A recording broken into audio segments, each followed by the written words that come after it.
My name is Amanda. And I'm Kristin. And we are the Exorcisters. So sit back, relax, and let's get creepy. Flash disturbing for this one. Oh, yeah. Welcome to episode 30. And in this episode, we are going to be diving into Last House on the Left from 1972. Now, this is a trigger content warning. It has a lot of sexual assault and rape scenes in it. Yes. So if you are not comfortable hearing that, talking about it, don't see the movie, and maybe this is a good one for you to skip out on because it's in the movie and it's pretty prevalent. So of course our conversations will be around that during those scenes. So right. Just want you to feel comfortable when you're listening to us, and if there's ever anything you can't handle, that's rape is probably one of them. Yeah. And so just a little warning there. So this movie, what's even more fucked up is it says it's a true story in the beginning. It starts by saying it's a true story. Which it's not. They never are. It's very loosely based. And I don't even know if this is even... It's kind of distasteful to say this is based on a true story. Dude, if this was a true story, oh my god. Yeah, right? This was from directors Sean S. Cunningham and Wes Craven. This was Wes Craven's directorial debut, which was pretty cool. And he wrote it, too. Yeah. And then Sean S. Cunningham. So we have Wes Craven, who is Wes Craven. I mean, what else can you say? Right. And then Sean S. Cunningham is Friday the 13th. So I'm really liking these horror movies, watching these two directors come together, like in Poltergeist and stuff. Yeah, definitely. It starts by this mailman dropping off mail for a woman named Mary. Or you think it's a woman named Mary, because he talks about her. Just about the prettiest face I've ever seen. And then Mary's in the shower, and you get immediate boob. Oh, yeah. And she's supposed to be, 17 years old? This movie does not hold back. No, lots of boob. But it's not, exciting, because usually when the boob is being exposed, it's in really messed up situations. Yeah. So this was actually done by two hippies, honestly. Mm-hmm. Those are the people that created it, and all the people that were in it were basically flower children. So it's kind of interesting. First of all, you find it really hard to tell yourself that this is fake. It feels real the whole fucking time. Yeah. It feels like a snuff movie. It does, yeah. But then the fact that you have these two peace and love flower people are creating the most horrific, creepy shit. And they're doing it in response to the Vietnam War. That's what this movie is all about. Interesting. It's because we have horrible stuff being shown on TV for the Vietnam War, and then you have this crazy, fun music. You hear it the whole time. Bad shit'll happen, and then weird I called music. it the hoedown music the whole time. Yes, and that's why it was done, is because they were protesting basically what was happening. I thought that was I thought it was just a creative choice, but that makes a lot of sense. I didn't think about the time frame here, because again, I'm a lot more of the walkthrough, straight to the point horror, and then you're the historical fact lady. And the background stuff. Yeah, and so it makes a lot of sense, because there is horrible things happening, and then you're getting this country hoedown music to it, which is it creates such an interesting type of attention when you're watching this movie. I watched it with my friend Sierra, and she was we had watched a couple of horror movies, and she was I didn't really get tense until Last House on the Left. Yeah, absolutely. And part of it was because the music is just so it just throws you off. You're so what the fuck? Out of character for a horror movie? Yes. That's why.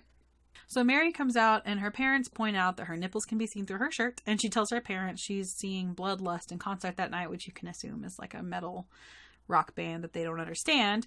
And Mary's friend comes over to go to the concert with her, and Mary talks about her boobs and how she feels like a woman for the first time, and it's kind of like their coming to age movie gets cut real short, Oh, yeah. Yeah.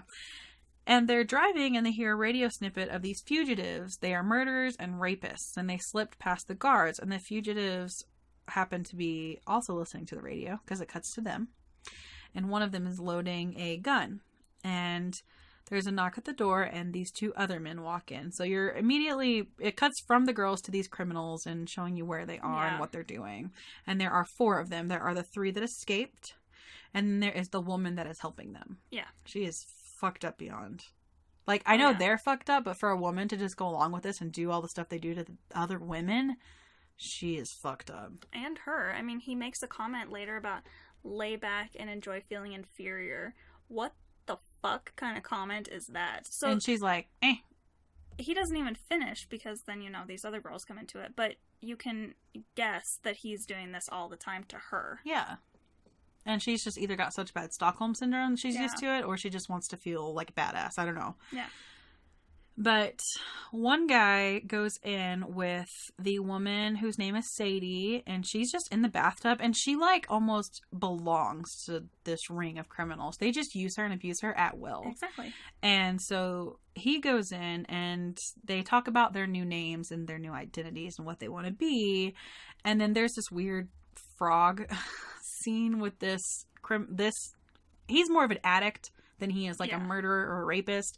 He's just kind of, they call him Junior because he's young and he just, I guess, helped them bust out. And so that he's in the ring and he wants to be involved. Well, they talk about the child of the main guy, and the main guy got his kid hooked on heroin. So I assume it's him. I missed that one. I assume that's the child.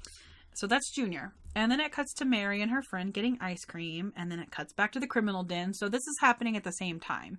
And they all think she's their woman. She's our woman, they keep saying about Sadie. And one of them wants to have sex with her. And this is like the main dude. Mm-hmm. The ringleader, if you will. He's the sexual sadist. Yeah. And he wants to have sex with her, but she says she's not putting out anymore until she gets a couple more checks. And apparently at this point, he's just like, whatever. And then it cuts to the girls looking for drugs. They ask Junior, because he's standing outside. He tells, they're like, hey, you got to connect. We want some grass. The 70s must have been a very different time for them to just approach some random dude that's just chilling. Oh, for sure. It definitely, it definitely was. Fuck? Now you can just text your dealer. Or move to Colorado. Or you at least find it through a friend of a friend. They're just walking down the street and they're like, hey, that dude probably has drugs over there. This is why you don't do it. He looks like he does drugs. Yeah. He tells them that he doesn't know where they can find grass. And as they walk away, he says he happens to have an extra ounce of good stuff. So I would have been like, you just said you didn't. Mm-mm. Exactly. No.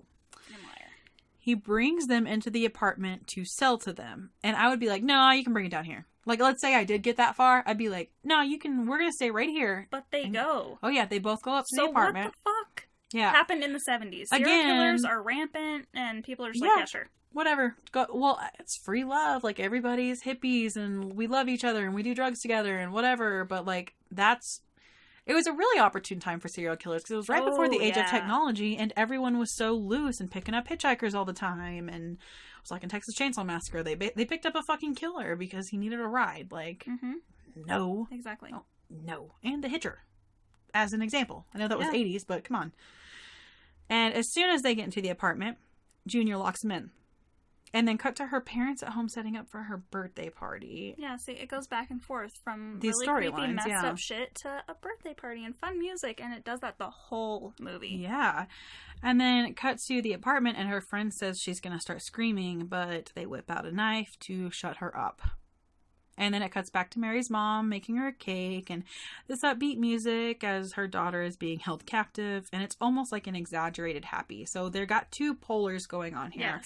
They've got the happy, perfect couple that's setting up for their daughter's birthday party. And it's wonderful and life is good. They're well off. He's a doctor. And then at the exact same time, on the flip side, you've got their daughter now being held captive and is going to be subjected to rape and torture and murder. And so it's just interesting how they do a good job of splicing all of these together without it feeling too choppy. And Phyllis, who is Mary's friend, tries to talk her way out of it, but they take her shirt off and start touching and kissing on her. And then one of them punches her in the gut and rapes her off screen. Mm-hmm. And it really just shows Mary's terrified face. And then it cuts to Mary's parents making out and being the perfect American couple again. Mm-hmm. Yeah, you don't see a lot of anything this whole time. It's very much you have to interpret. Like, you know what he did because you know what he did. Exactly. You don't see the worst you see is her shirt comes off and they're, like, grabbing her boob. Yeah. Like, just, and then that all happens. The rest of the stuff happens off screen. And then it cuts to the next morning and the felons are downstairs and there's this very upbeat, silly music. Like they're, like the Three Stooges kind of. Yes. They're just these, like, stupid criminals, but they're rapists and murderers and they torture these women. And they carry a knocked out Mary down the fire escape, and they put her in the trunk on top of Phyllis. And it's, like I said, it's fucking hoedown music. I don't know how else to describe it. And they drive away. And then it cuts to Mary's parents looking worried because she didn't come home the night before. And her mom called the theater and they said she should be home because the concert ended at 2 a.m. And, you know, the dad's like, don't worry, let her have her fling, you know, whatever. And it cuts to this like serene duck scene that you got a little bit of right at the opening of the movie. It's like a pond or a creek. And then again, a lot of upbeat music. And the criminals are driving and Sadie is having sex with one of them in the car, just bouncing on top of him. Yeah.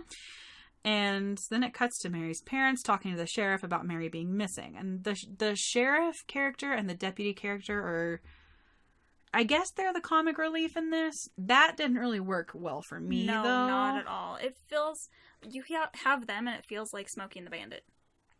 Yeah, but in like a really fucked up situation. Yeah, exactly. Like they don't...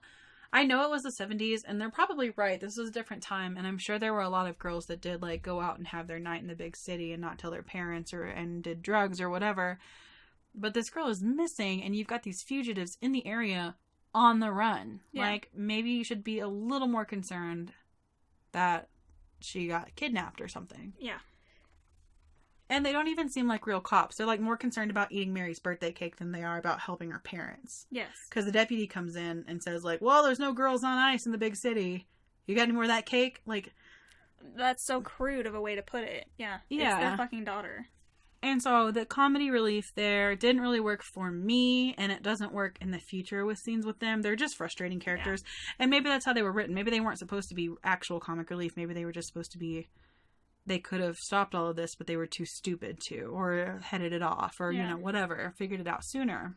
The criminals open the trunk, and Phyllis bites one of them. Which, good try. Yeah. But she, you know, you see that Phyllis does try. Phyllis really tries, hard. Yeah, she does. You see they broke down right in front of Mary's house because you see the mailbox that you saw in the beginning. They're literally in her front yard. And... They pushed the girls into the woods, and the cops even see the car broken down, and they literally talk about it, and they decide not to look into it because they're like, oh, they probably just broke down, whatever. Which I don't understand, because back then you also had the small town mentality of, let's get involved, let's figure out who that is. Also, whose car is that? I don't recognize that car. That, exactly, that we don't have nowadays because nobody wants to get fucking shot out in the woods, because we understand. But back then, they didn't care. Yeah, they cared wanted more to about know. finding it out. Yeah, exactly. They were more nosy than they were cautious. Exactly. Yeah. They tell Phyllis if she doesn't do... They're in the woods, deep in the woods, and they tell Phyllis if she doesn't do exactly what they say, they're going to cut Mary, which is the... I think you could do a lot of things to me, but then, like, let's say it was me and you, God forbid, it was me and you. They're like, you have to do everything we say, or we're gonna slit Kristin open. I'd be like, okay, what? That's what I feel like when they're... Because when it's done to me, it's whatever. But when it's done to you because of me, it's different. Yeah, like when they're doing the lesbian moment, and I don't lean that way, but if it was that, or they're going to kill you or cut you up, guess what? We're having a lesbian moment. Yeah. Like, I don't... We're having sex. Get out. Like... They take too long of her going, I don't want to do this, I don't want to do it. Fucking do it. I don't... Yeah. It's not gonna... I mean, if you and I had come out of the live, we would have just agreed never to talk about it again. Exactly. You know? Like, I love you enough to where I could... Okay, if that's gonna save our lives, then I'll see whatever. Like, it doesn't fucking matter. Honestly, I would choose that over the more intrusive rape of a fucking penis. No offense. Like, so, yeah. Yeah. Okay. So Junior, the young drug addict that lured them up in the first place, doesn't want any part of this. He is not on the same caliber as these rapists and murderers are. And, because you've got Weasel, who's the murderer, who's the oldest of the group. Who keeps playing with his pocket knife. And then you've got Krug, who is the sadistic rapist / murderer, but more the rapist, and he's the ringleader. Yeah. And then Junior is just the addict that wants a fix. Yeah. You know. Which Krug, by the way, Wes Craven, also did Nightmare on Elm Street. Yeah. Kruger. I actually made a note of that because I said Krug like Kruger. Yep. Yeah. So one of them tells Phyllis to piss her pants, and she says no, and they cut Mary. Fucking piss your pants. I don't understand why that's a thing. Like, that doesn't affect you at all. Yeah. Just fucking do it. I mean, it sucks, and it's humiliating. Yes, it is. And you're going to be wet and gross, but, I mean... I think I would rather just piss my pants than have you get cut at all and then have to do it. Let's just not even get cut. Let's just pee my pants. Like, whatever. Dude. It's not like they're telling her to, like, I don't know. But it's humiliating, and then she does, and they laugh at her, and then he tells her to take her pants off, and Junior, it keeps cutting back to him being, like, really disgusted and upset. Yeah. And then they tell Phyllis to hit Mary, and she does, and Junior tells them to stop it or they're going to kill someone, which they're like, well, yeah, that's what this is coming to anyways. Exactly. And they say, oh, that sounds like a good idea. And then Weasel brandishes his knife, and they strip the girls naked. And Phyllis grabs Mary and says, it's just you and me here. Exactly. You know, she's the comforting friend because Mary's losing her shit. And Phyllis is like holding her face. It's just you and me here. Mm-hmm. They're not here. It's just us. And tries to comfort her. And then there's slow acoustic music going. And then they have them, you know. We can assume that they make them have sex with each other. And then it cuts to the police station and the sheriff talking to Mary's dad about not hearing from Mary yet. And then it cuts back to the woods and you hear what sounds like it's percussion, but it sounds like heartbeat. Mm-hmm. The leader of the group, which is Krug, says he's going to find something to cut off firewood with. And Mary is crying, but Phyllis asks if she can put her clothes back on because she's cold. And so she gets dressed and kneels next to Mary, who's just laying there shocked and humiliated and probably wanting to die, honestly. Yeah. And she whispers she's going to make a run for it and that Mary should run when they go after her. So Phyllis is very self-sacrificing. Yeah, she is. And her friend doesn't even do anything with it. And that fucking pisses me off. Yeah. Like, she gets herself killed and you didn't even... Yeah. In a brutal way. You should have fucking run, like she said. And they leave Junior in charge of Mary. And instead of just running, because you could probably take Junior. Exactly. He ain't like... Or you could he's just a little junkie. Outsmart him through the woods. Exactly. You know exactly where your house is. He doesn't know shit. It cuts to Mary trying to persuade Junior, and she tells him he's beautiful, and he's trying to convince him to go. I will say, though, she can probably tell that he's easily cracked because Mary's probably been pretty observant. Yeah. And can tell that he's not down with what's going on. So she gives him an olive branch, says, let's just go. My house is not far from here because she knows where she is. Yeah. And I'll take you inside and you can be rid of this situation. Is essentially a lifeline that she's giving him to be done with these criminals. Because I'm sure he would have gotten some sort of accessory charge, but it would have been a lot less than if, like, when he continues with them, obviously, you know. Phyllis is pretty good for being chased by two people, Sadie and Weasel, coming after her. And she's able to throw them off her path. And there's a long time that she's running. Yeah, there's a whole chase scene along the river. Her friend could have fucking taken off. Mm-hmm. Yep. Mary says she wants to be Junior's friend, and he says, no, you just want to get free. And she says she can get him a fix, and Junior says he would like that. Junior says he can't leave, though, or they'll kill him. Cut to them catching up to Phyllis, but Weasel is across the river from her. And then the cops, cut to them, hear a call from another police station and realize they passed the fugitive's car back at Mary's house. They realize they fucked up. Yeah, and that's probably where Mary is. Yeah. And then cut to Phyllis running again, but Sadie catches up with her. Phyllis hits her with a huge rock and runs away, and then Weasel yells that she's going to kill her and helps Sadie up. At least Weasel has some sort of attachment to her. Like Krug, it's probably just a sex machine for him. But and Sadie even comments, she's like, I can help you out of this. So we can assume she's probably lying, but at the same time, would she have helped her out of it? Yeah. Like, she probably hates this too. Yeah. It doesn't seem like it later, but at this point. And the heartbeat sounds cuts back in as Phyllis runs away from them. And you hear Sadie yell, there she is. And then this percussion music comes in along with the heartbeat, and it's speeding up. And Phyllis is running out of steam. It's almost like her body is just giving out on her. Yeah. And because I'm sure she hasn't eaten or drank anything. She's got no energy except for the adrenaline she's using to run. Mm-hmm. And she stops at the edge of a cemetery and sees a road. And she walks towards the road, and then all three of them, Krug, Weasel, and Sadie, surround her, and Krug stabs her. I would fucking... I know they eventually stab her and they, like, come in, but she has a second where she could probably make it to the road. Hit by a car, over knife, hit by a car. Just saying. I would fucking dart towards that road and jump into it and hope I don't get hit, but if I do, that's fucking fine. At least it's over. Exactly. Yep. Because the death they're going to inflict on them, they both know it's going to be slow, and they're going to take their time because they're fucking crazy and they want to torture. You can take a lot of stabbing before it'll You be go over. into shock or die. Yeah. The cop car whizzes by her as she's dying. And then the cops run out of gas. These are the most incompetent cops ever. They're absolutely the worst. And then it cuts to Phyllis sitting leaned against a tree. So she kind of wandered off after she was stabbed. Didn't make it very far because she's losing a lot of blood. But Phyllis spits blood in Weasel's face. And then he stabs her over and over and over. But I like that she had that final little fuck you and spit blood in his face. That was good. And then, not only that, because Sadie starts stabbing her too, and this is when Sadie starts to kind of turn and starts to have fun with it. Yeah. They start grabbing her intestines and pulling them out of her body, just for funsies. Yep. And then Mary has convinced Junior, which she renames him Willow, because it's like, did they call you that? I'm going to rename you Willow.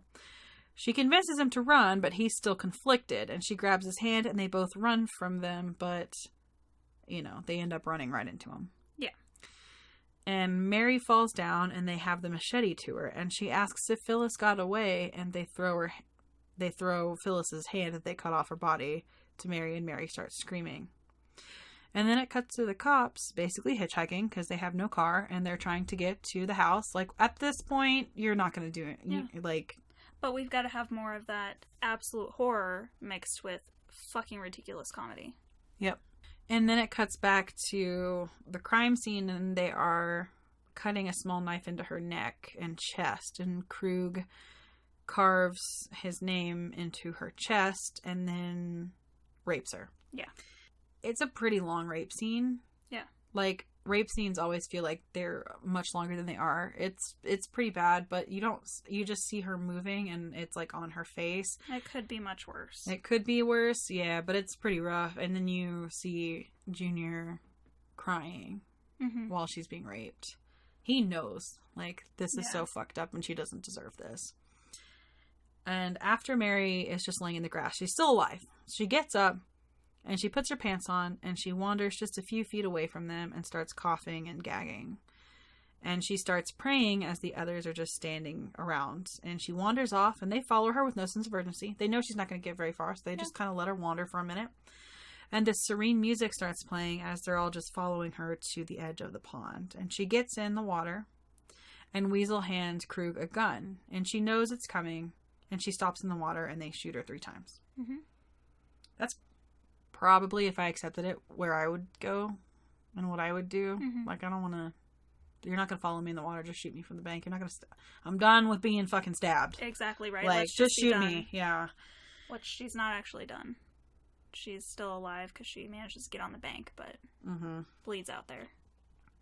And then it cuts back to the fucking cops walking, and one of them hears a truck, and it's this truck full of chickens, and this woman is driving it, and they get up on the roof of the truck, but she has chicken cages all the way up her truck, and it won't start with them on top of it. I get what they did, and I can appreciate it, but I just kind of wish the cops weren't really a thing. But I get what they were doing. I almost forget about them when thinking about it later. I'm like, yeah, that was a great movie, and then you bring the cops in, and I'm like, why? Yeah. What? Yeah. The criminals take their clothes off and get in the pond to wash off, and then cut to Mary's parents. The mother comes in to where the doctor is, and says that she has guests. And then the fucking criminals are in their house. And neither one of them have really any idea at this point. But they just happen to be in Mary's house after just killing her. And Weasel cuts a phone cord, I think. It was behind a TV, but I think he cut the phone cord. And Mary's mom says is telling her husband, their car broke down in front of the house, and they offer to let them stay with them until the next morning when the shop opens. Mary's mom even offers to make them bacon and eggs in the morning. And Junior tells Krug he wants his fix, because Junior is starting to withdraw. Yeah. If he is a heroin addict, that withdrawal is rough. And Weasel sees the photo of Mary, and they realize they're in her house. And then it cuts back to the cops, unfortunately. Just walking. Not doing anything but walking. And then it cuts to her parents and the criminals all at dinner together. And the parents are looking around, kind of sizing everyone up. And they're also noticing their weird wounds and their weird behavior. Because, again, there have been radio broadcasts about these criminals that have escaped. And it's not something that they haven't heard. Yeah. So, they tell them they are in the insurance business, but one of them says plumbing and one of them says insurance, and they're like, yeah, we offer insurance to plumbers. So the parents are like, okay. And Junior's not at dinner because he's withdrawing so badly that he's just having nightmares about what happens to the girls. And Junior starts yelling, I'm sorry, and sobbing, and they all hear him. And then Krug goes in there and tells him to shut up. And then cut to 3 of them. So Junior, Krug, and Sadie laying in bed drinking and bitching about rich people. And Krug says he didn't get Junior his fix, so Junior is puking in the bathroom. And Mary's mom wakes up to it. So Mary's mother goes in to check on Junior and sees the necklace that they gave Mary in the beginning of the movie, which I neglected to mention because I honestly didn't take a note. I was like, she gets a necklace, whatever. Right, exactly. You don't realize it's going to be a big thing. Mm-hmm. But Mary gave it to Junior when she was trying to make that connection with him to get his help. And so he still had it on, and Mary's mother gasps, when she sees it, but she keeps her cool. Mm-hmm. She walks him down the hallway to the bedroom, and she lays him down, and then she hears them talking. And Junior says, look, man, I'm going to have a fit. And she's listening and going through their stuff in the other room. Because she gave them 2 guest rooms, but they're all together in one. And so she goes into the other one where their stuff is and starts to quietly go through it. And then she hears, if they find out we killed their kid, do you want to wind up in the lake with her? As the mom's pulling bloody clothes out of one of their suitcases. So she puts it together. Yeah. These people killed her baby. If anybody did this to my dog, I would kill them. Oh, yeah. Much less a child that I gave birth to. You have a world of hurt coming. I'm surprised she waits as long as she does, honestly. I think I would just bust in there. Yeah. And hope I have a gun or something. Yeah, impulse. But I wouldn't say is chill, but she's like, we're going to think about this. She plans better than that. Yeah. So cut to the parents running to the pond, and they find Mary on the banks. And they cry over her, of course. And then there's this scene, and it cuts to the parents scrubbed up, because he's a doctor. Yeah. And they're scrubbed up for surgery, looking down on the criminals, specifically looking down on Weasel.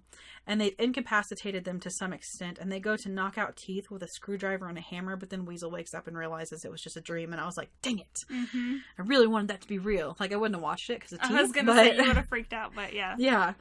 And so Mary's dad goes down to the basement to find a wrench and a trash can. So he's looking for a weapon and a shield. And they're getting ready to fight. And Weasel notices that the couple is out of bed. And it cuts to the mom in the kitchen drinking, and Weasel sees her and asks why she's up. And she starts flirting with her. They start flirting, and she seduces him and pretends to want to have sex with him. And so she takes him outside, and they stroll along, and she says, I dream of a man who could take me easily. And then back at the house, John is booby-trapping the house, while his wife mentions a fantasy to Weasel about tying a man up, and Weasel lets her tie him up with his tie. Yes. And at this point, John has poured a liquid. I couldn't tell if it was lighter fluid or if it was, I don't know what it was, and shaving cream outside their door so they will slip when they walk out. And then it cuts back to Weasel and Mary's mother, and she goes down on... Well, first, she gets his dick stuck in a zipper, which is awesome. And then it cuts to John stealing the gun, which is the doctor. John steals the gun off the bedside table, and Krug sees him steal the gun off the bedside table, but pretends to be asleep. And then it cuts back to Weasel getting his dick sucked by Mary's mom. Love this scene. It was the best revenge. And right before he finishes, she fucking bites his dick. Damn fucking straight. I don't know if she bites it clean off. Oh, or God, I hope she bit it clean off. Well, the power that a jaw has if you use it at full force, she probably could. Yeah. Yes. Yeah. I love that. And I love that she didn't do it in the beginning. No. It's as he's having great pleasure and he's right there, and then let's do it. Instead of coming. Fucking great. You're going to spurt blood. Yeah, exactly. I'm going to make sure you could never do this to anybody ever again. Exactly. And not only did she bite it, but you see her head turn. Yes. like she bites and then she turns. Like she's gonna like it's great. Rip that thing off. And then Krug and Sadie wake up and John has a shotgun on him. And then Krug unplugs the light, but John gets out and he starts punching Krug. And so now they're facing off in this physical altercation in the living room. And Mary's body they have brought in and it's on the sofa. And Krug keeps asking what he did with Weasel. And Krug tells her Mary was really tough. It looks like Krug is going to kill him because he keeps punching him over and over. And John's not making really any progress on him. And then there's a little plot twist here. Junior shoots at Krug, but he's withdrawing really bad and he's real shaky and he can't hold anything steady. Krug says he always was a loser and tells him he should blow his brains out. Blow your brains out. And he keeps going at him and going at him, going at him. And then he does. Useless. Yeah. You had a chance to be a hero here. Yeah. And instead you let this man manipulate you to the point of killing yourself. Krug hears a noise and the doc went downstairs to get a chainsaw and is climbing up the stairs with the chainsaw. So he got enough time to exit the scene, get a chainsaw, and come up the stairs with a chainsaw. So when he's coming after him, he's not stopping. And Krug locks him in the cellar, but he has a chainsaw. Exactly. And that's a wooden door. Yeah. So he's going to get through it. It don't matter. And the doctor is taunting him with it. And Krug tries to get out, but he gets electrocuted by the door handle. Because, again, he's got it booby-trapped. The whole, you can see him wiring up windows and shit. And Sadie runs out of the house and drops her knife. And the wife is upon her. And they're rolling around and also having a physical confrontation in the leaves outside. And then cuts back to Krug using a chair as defense. But, again, it's a fucking chainsaw. And after punching Estelle over and over, Sadie runs into the pool and Estelle runs over and kills her. And then the cops walk in as the doctor is chainsawing Krug and the cops are just like observing everything because they finally got to where they needed to go. And they're fucking useless. Yeah, and they just take the chainsaw from him slowly as the couple is holding each other. And then the hoedown song and credits, which is all about the movie. That song is. So when I had never seen this movie. I feel like I've said that a lot, but I have never seen this movie. And one of the reasons I had never seen this movie was because I knew it was rapey. Hard to watch. And I have a really hard time watching. I don't say I think everyone has a really hard time watching that, but I knew it was about some sort of revenge. I thought going into it blind that it might be the girls get raped and dumped and then they go back and get revenge, but it's the parents, which I think that almost takes it to a different level because as a parent, especially this is their only child that you know of, you're really on another level of protect my baby at all costs, and somebody just not only killed her, raped her, tortured her, and killed her over the span of, a day or two. And so I was talking to Sierra and I was like, I think I would be more brutal than they were. I think that whole scrubbed up for surgery and having them I'd go full hard candy. Absolutely. I'll castrate you while you're awake. I wouldn't have put it on ice, but like she did, essentially biting it off or whatever. But I think I would have played out the torture a little bit more. I don't know how they could have. Krug's pretty strong, but he's a doctor, so I'm sure he could have drugged him at some point. I don't know. While they're sleeping. Yeah. But I think I would have been, not that this wasn't brutal, but I think I would have been even more like, I'm gonna play this out and I'm gonna make you suffer for about 24 to 48 hours just like my daughter did. So I'm not saying it was mild, but I'm saying I probably would have been worse. Yeah. So this one, it was a good movie, a little hard to watch. I'd probably give it a 3.5 out of 5. Yeah. That's what I was thinking too. There's their whole motto on this movie was, or their tagline was, to avoid fainting, keep telling yourself it's only a movie, only a movie, only a movie. And honestly, they were I'm pretty impressed that they kept up with that tagline, because there's a lot of times when you hear a tagline and you're like, oh, that wasn't that fucking bad. But there were a lot of times where I had to tell myself, this is only a movie. Yeah. Because it felt very real. Yeah. But I'd probably give it a 3 also. It was a little too gross sometimes. And I don't have nostalgia on it, thank God, because not a movie you should grow up watching. Yeah. Exactly, so. I do think it's a good movie. I think that it was different. I think it was a different take on horror. This was more like a real life horror. This wasn't like something supernatural or a slasher for no reason. This is could actually, and I'm sure has actually, happened. Maybe yeah. not the revenge story part of it, but definitely like the rape and torture over many days, even longer. We know that happens. So it was just kind of bringing a real life horror to the forefront. And what would you do if it was your child? Exactly. That I love the revenge stuff at the end. Yeah. That's great. I agree with you. I think I would have done more, but they did great. Yeah, they did. And they didn't die. They won Exactly. in the end. And I think at that point, too, they probably didn't care if they lived or died. They've lost their only child. They were going to go out trying to kill these people that did that to them. And I also have to wonder, you know, I know there was a man, I want to say in Ohio, a man raped his 12-year-old. This is true. And he killed him. Okay. And they only gave him manslaughter. They didn't charge him with murder. And I'm assuming, like, you don't see this go to court or what the cops do, but I would hope that the kid killed the father? The father killed his daughter's rapist. Oh, okay. And they only gave him manslaughter. Good. Because the jury was like, yeah. You know, yeah. Too. Exactly. And the state's like, the prosecution was like, yeah, manslaughter, that's fine. You know, because I would have done it too. Yeah, absolutely. So, it would be interesting to see, like, I know that this wasn't part of the movie and it would have been a whole different thing if they had gone into it, but, you know, I bet, you know, if I had to guess, they wouldn't get murder charges. Like, they've been like, yeah, we were gonna kill him anyways once they got back into prison, so. Exactly. And Junior killed himself, that's not on them. They just killed the rapists and the murderers. You did the state a favor. Exactly. Your poor house, but you did the state a favor. Thank you for joining us on this walk through one of the most disturbing movies I think we've seen up to this point. If you want to hang out with us on our social media, you can search us on Facebook and Instagram at the Exorcisters Podcast. We are on Twitter at the Exorcisters. And if you feel the need to talk to us, reach out to us. If you want us to review a movie or there's anything that you want to bring up, you can always email us at theexorcisters@gmail.com. And on our website, you can find all of our ratings, reviews, podcast episodes, and everything connects to IMDb if you want to do some more research on the movie. It is www.exorcisters.com. And next time, who will survive and what will be left of them? Till then, stay creepy.